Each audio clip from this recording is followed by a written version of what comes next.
Shalom sahabat yang baik hati, salam sehat selalu bagi kita semuanya. Marilah kita bersatu di dalam doa. Damai sejahtera Allah yang melampaui segala akal, itulah yang memelihara hati dan pikiranmu dalam Kristus Yesus Tuhan kita. Amin. Firman Tuhan bagi kita pada hari ini dari Yohanes 1 ayat 1 sampai 14. Marilah kita baca secara lengkap di tempat kita masing-masing. Saya baca ayat 1 sampai 4. Pada mulanya adalah firman, firman itu bersama-sama dengan Allah, dan firman itu adalah Allah. Ia pada mulanya bersama-sama dengan Allah. Segala sesuatu dijadikan oleh Dia, dan tanpa Dia tidak ada satupun yang telah jadi dari segala yang telah dijadikan. Dalam Dia ada hidup, dan hidup itu adalah terang manusia. Firman telah menjadi manusia. Sahabat yang baik hati, Yohanes sebagai pemberita dan firman Allah sebagai yang diberitakan.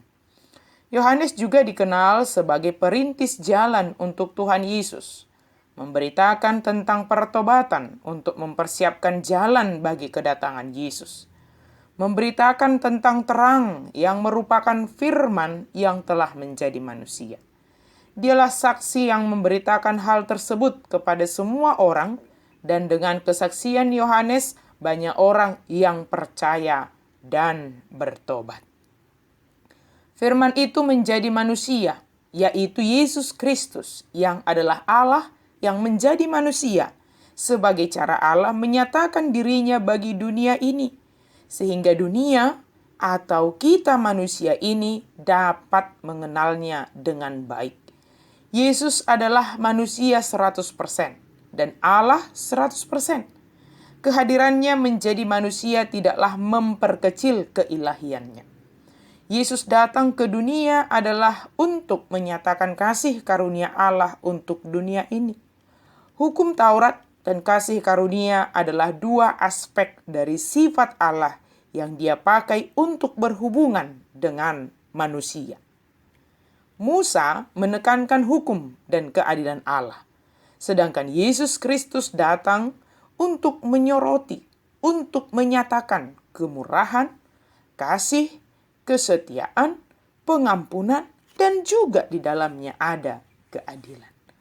Musa hanya bisa menjadi alat Allah memberikan hukum Taurat, sementara Yesus Kristus datang untuk menggenapi hukum Taurat. Sifat dan kehendak Allah dinyatakan dalam hukum Taurat itu. Sekarang sifat dan kehendak Allah dinyatakan dalam Yesus Kristus. Bukannya datang melalui loh batu, penyataan Allah sekarang datang melalui kehidupan di dalam Yesus Kristus. Ketika kita bisa mengenal Yesus Kristus setiap hari dengan lebih baik, pemahaman dan pengenalan kita kepada Allah Bapa juga akan semakin lebih baik. Allah berkomunikasi melalui berbagai macam cara sejak perjanjian lama. Biasanya para nabi disuruh menyampaikan pesan-pesan khusus, tetapi tidak seorang pun pernah melihat Allah. Yesus adalah Allah sekaligus anak tunggal Bapa. Di dalam Kristus, Allah menyatakan sifat dan hakikatnya secara kasat mata dan dapat diraba. Di dalam Kristus, Allah menjadi manusia dan datang ke dunia. Sahabat yang diberkati Tuhan, dalam perayaan Natal ini dinyatakan kepada kita kasih karunia Allah yang membenarkan kita.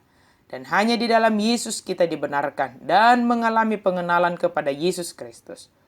Oleh karena itu, marilah kita semakin mengenal Dia yang adalah juru selamat dunia. Walau dalam perayaan Natal kita di tahun ini, kita semakin merasakan kasih Tuhan yang mengizinkan kita boleh merayakan Natal. Ingatlah, firman itu menjadi daging dalam kesederhanaan atau dalam istilah kita sekarang ini dikategorikan dalam situasi yang memprihatinkan. Tuhan melawat kita, Dia menjadi daging dan diam di antara kita. Itulah hendaknya yang kita renungkan dalam momen Natal ini. Dia turut hadir untuk merasakan apa yang kita rasakan. Kekhawatiran kita, ketakutan kita, bahkan kedukaan kita. Dia datang untuk memulihkan keadaan kita. Rayakanlah kelahiran Kristus dengan menghidupi kebenaran firman Tuhan, bahwa Dia hadir dalam kehidupan kita, melawat, menuntun kita, dan Dia bersama-sama dengan kita. Amin. Mari kita berdoa. Terima kasih Tuhan untuk firman-Mu. Terima kasih untuk kebaikan-Mu. Engkau lahir ke dunia ini. Engkau menjadi manusia sama seperti kami. Untuk kami boleh dengan yakin dan percaya bahwa Engkau selalu hadir. Engkau merasakan apa yang kami rasakan. Dan Engkau selalu bersama dengan kami. Dalam nama Yesus kami berdoa dan bersyukur. Amin.